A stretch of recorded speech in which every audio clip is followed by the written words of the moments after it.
Hello everyone and welcome to another random video on the internet. Today we're taking a look at a matchup which I feel like is very obvious, but at the same time I want to clear up a lot of things that I personally believe to be misconceptions about both of these characters and give you my thoughts on the topic. With that in mind, the characters in question are Superalloy Darkshine and Flashy Flash, two of the stronger S-class heroes in the One Punch Man world, and today we shall be seeing how they fare up against each other. But real quick, before we get into the video, I would like to thank the Patreons of the What If Boros Turned Good Season 2 project. Master X, Pain the God, Lelix, Schwing Crimson, Dr. Quirr, and Erwin55. Thank you. This is a project I'm very passionate about and excited about, and you guys are helping me make it happen. If you would like to join in and support the series further, the link to the Patreon will be in the description, but you definitely don't have to, it is totally optional. Just by watching these videos you're already helping me out. But anyways, let's jump back to the topic. Darkshine is a character known for his insane durability and physical might. He is stated to be able to one-tap demon level monsters like the Deep Sea King, and later shows he really can just one-shot stronger demons in the form of Bug God. Darkshine's main showing comes from his fight with Garo though. At this point, the hero hunter has fought suppressed Orochi, adapted to Garo's bindings, demonstrated strength capable of one-shotting high-level demons, and survived an encounter with Overgrown Rover, even going on to take dozens of his blasts head-on once he adapted to the heat. With a single flurry of blows, Garo left another S-class hero, Puri prisoner, unable to even move. Garo, way before this point, was even considered so threatening that Sitch wanted to give him a dragon-level monster rating. And after all this, Garo is knocked out and chained up, but quickly recovers. And we know every time Garo heals from a beating, he gets stronger. He's basically a Saiyan, he keeps getting Zenkai boosts. So take all that I've just listed and amplify it. With that in mind, Darkshine is able to not only take Garo's attacks like nothing, but also one-shot an even stronger version of him.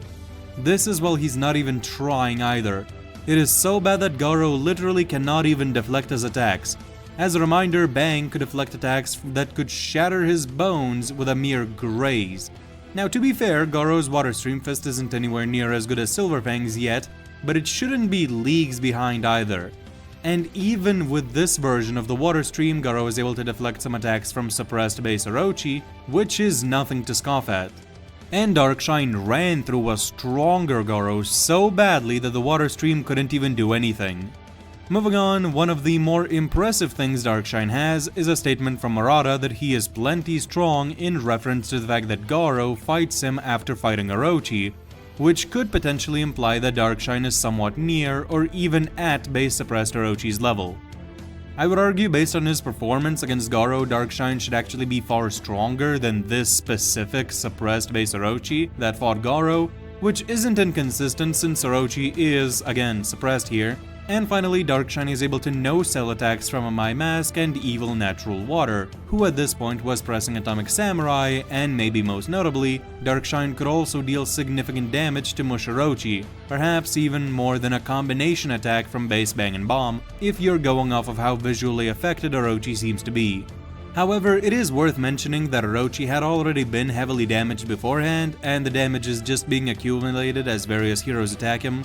Still, it's pretty impressive regardless. Another thing of note is that Darkshine's durability is greater than his own attack potency. He himself states he doesn't know how to hurt himself, meaning he can tank his own blows, and we can see this on full display in his battle against Garo. Spiral Garo is able to match Darkshine's full power, but then when landing numerous blows, he has a hard time dealing any damage, and after an entire onslaught, Darkshine only has a couple bruises and a bit of blood on his nose from an internal attack, but not a single wound on his skin or muscles. It is also worth mentioning that Darkshine could actually damage Spiral Garo, as seen when there are marks left over on Garo's shoulders when he got hit by a Superalloy double bazooka, indicating that he might have had to regenerate from the attack. All this basically means Spiral Garo is just as strong as Darkshine, but not as durable. The limits of Darkshine are obviously Vomited Fury Ugly and Golden S. Ugly is able to react to him, clash with him equally, and Darkshine's skin and muscle literally melts off of his bones when he's hit with the acid. I've heard people claim that it was just superficial damage to the skin and that he was just freaking out because he's cowardly on the inside. However, that is blatantly not the case. You can clearly see the poor man's knuckle bones exposed to the air. It's actually one of the most disturbing visuals in all of One Punch Man in my eyes. And now for one of the most talked about interactions when it comes to this guy, Darkshine versus Golden S. Here I have a couple of things to say. Firstly, Darkshine is completely off guard when Golden S punches him. He has his jaw wide open, which any boxer will tell you is bad while getting punched in the face, and he's astonished and in disbelief at the fact that Golden S has bulkier and shinier muscles than him. However, that being said, Golden S blitzes and bullies Vomited Fear Ugly, who can react to and clash equally with confident Darkshine. The narrative also makes it pretty blatant that Darkshine is clearly below Golden S. Golden S is literally just Darkshine but better. So Golden S is definitely stronger and faster than Darkshine by a substantial margin, but maybe not enough to just straight up one-shot him. Moving on to the big man speed, early Season 2 Genos can dodge light beams over a distance, which is relativistic, and Awakened Cockroach can dodge light speed attacks via precognition but then gets blitzed by base suppressed Orochi. The same Orochi who Garo would later go on to react to and dodge numerous horn attacks from. Genos also gets a significant upgrade from Kuseno since after this feat of dodging light beams and then fights fatigued, injured, barely alive Garo. Garo gets beat up and then heals, which should make him stronger as well as faster. This Garo then fights Royal Ripper and shows superior speed but not by a wide margin, and then he fights Ripper again and basically blitzes him. After this, he fights Orochi and is stated to be getting even faster, so Garo definitely has gotten way faster since facing Genos, who should be superior to the Genos who is relativistic. And then Darkshine easily keeps up with this Garo and is able to outspeed him. So between relativistic early Season 2 Genos and Darkshine, there are at least 4 significant speed increases as well as a nice speed blitz. This should make Darkshine at least, bare minimum, as fast as light, most likely considerably faster. And that is about it for Darkshine. Now let's get into Flashy Flash. Flashy Flash is known for his ridiculous speed. He finishes most of his battles instantly and rarely fails to kill his opponent. He dispatches the dragon-level ninja duo without too much trouble and decimates most monsters he comes across until finally running into Platinum S. Here he keeps up with suppressed Platinum S and awake monster Garo, takes several blows from them and is able to land some solid hits on Platinum S, even pushing him to use Platinum Rings to defend himself. Granted, Flashy doesn't actually deal any damage to Platinum, as the only mark we see on the monster after the barrage of punches is the one left over from an attack that Garo threw earlier, and also Platinum S is still suppressed here, but even in this state, he should already be significantly stronger and faster than Golden S in my eyes. As I've covered in Bang vs Golden S, Atomic Samurai is shocked and impressed by Platinum S's aura, even after seeing and fighting Golden S, and specifically notes that Platinum S's aura is immense, which is something that he didn't really say about Golden at any point. Platinum S also refers to himself as the perfect merger, which wouldn't make sense if Platinum was weaker than Golden. Golden was wary of fighting King, but Platinum thinks he can instantly one-shot him and so on. I believe Platinum S is superior to Golden in every single department, and again, I have a video on this for a more detailed explanation. However, I would like to address a couple counter-arguments I've seen for the contrary that I didn't address in that original video. Firstly, I've seen it said that Platinum S is weaker than Golden S, but he's just faster. The reasoning for this is firstly the number of cells both of these guys have. Golden S was stated to be made up of 43 trillion cells, and that was after he had already lost an arm of 12 trillion. So in total, P Golden S should have 55 trillion cells compared to Platinum's 54 trillion. Nearly the same amount of cells. Secondly, the body build between the S's seems to imply that Golden S is a bulky bodybuilder focused on strength and durability, while Platinum is an athletic runner focused on speed. However, I have many problems with these arguments. First of all, this is not consistent with the narrative being painted in the manga in my opinion. Platinum S calls himself the perfect fusion. He wouldn't do that if he was physically weaker than Golden S. All speed and little power would not be considered a perfect fusion. To be perfect means to have everything maxed out pretty much. It wouldn't make sense for Platinum to think he is perfect if he only had speed and lacked power. Platinum also thinks he can one-shot King, who he believes killed Elder Centipede and who Golden S was wary of fighting. It wouldn't make a lick of sense for Platinum to sacrifice strength and durability for raw speed because he knows King is extremely powerful. Powerful enough for rumors to say he used the moon as his punching bag. Platinum would also think King is super strong, fast, and durable. That he's a bigger threat than Terrible Tornado and everything. He has to be strong to fight this being, not just fast. What's he gonna do to the guy he thinks put a hole in the moon if he only has speed? Just toss him around for a while? To me, it just doesn't really make sense. He needs to have sufficient strength in order to kill King, you know? He can't just run around him and win that way. He can't just dodge and win that way. He needs to be able to actually damage this guy, who he knows beat Elder Centipede and who Golden S was wary of facing. And for the argument based off of their looks alone, I mean it's anime.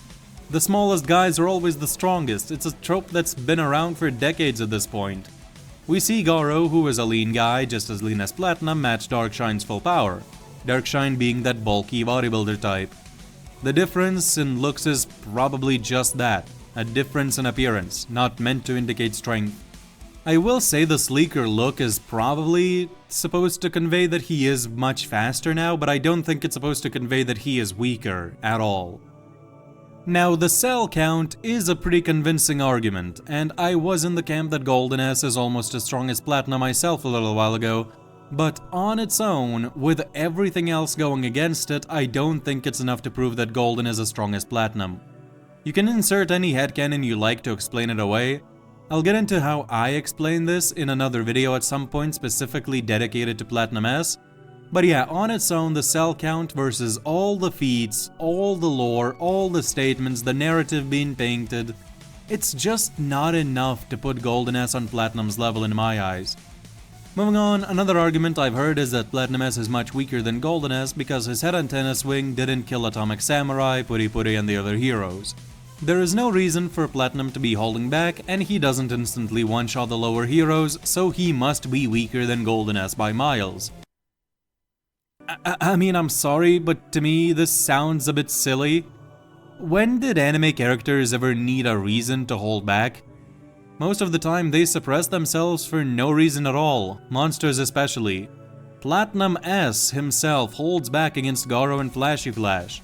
We see him speeding up after Flash goes down. We have statements of him speeding up when he gets serious. And Platinum's never been implied to be the type to get stronger as he fights, so logically we would go with the more likely scenario of him simply holding back his speed to toy with Flash and Garo. Platinum holds back, with or without reason, it doesn't really matter. Secondly, Platinum downs the heroes extremely casually with his hands on his hips and a smile on his face. I don't think this extremely casual swing of his head tentacle is anywhere near to being indicative of his full strength with his punches and kicks. So yeah, I don't think this argument holds any weight personally. And just in general, the idea that Platinum S is somehow all speed and low power is very weird to me. This is the guy who forced Garo to grow so much that right after killing him, Garo went on to damage Sage Centipede, a being who is extremely durable and calced anywhere between continental and small planetary. And now, I don't think Flashy Flash really scales to this full power Platinum S, but he does scale to suppressed Platinum S, who is still narratively above Golden S in every field, strength and durability included. So what am I getting at with all this? A lot of people seem to have the notion that Flashy Flash is the speedster and Darkshine is the tank. One is speed, the other is power and durability. And I cannot blame anyone. I was under that belief myself when initially reading the series. I mean, it looks like it should be the case. It's definitely how the series paints the two of them. And in the webcomic, this is also the case, because the webcomic has a different continuity, different feats and all that, and it's straight up stated that they're the dream combo, because one is power and one is speed, but according to everything we see in the manga, Darkshine is weaker and less durable than Golden S, who is weaker than Suppressed Platinum S, who Flashy Flash can take hits from without going down. He takes damage, but he is not immediately knocked out. Platinum even seems to think that if Flashy had a sword, he might be a bit more troublesome to take down. This is further backed up by the fact that Flashy Flash's punches, while not strong enough to hurt Platinum, can push him back and get a reaction out of him, and even force him to use Platinum rings for defense. I don't know, to me, Platinum S does look quite serious in some of these encounters. Like here he's clashing with Flashy and there's veins popping out, and here he does seem to be genuinely sort of pressed. So yeah, this just goes to show that Flashy Flash isn't some kind of insect compared to Platinum S. As weird and as absurd as it sounds, Flashy Flash, based off of everything we've seen, should be more durable than Darkshine.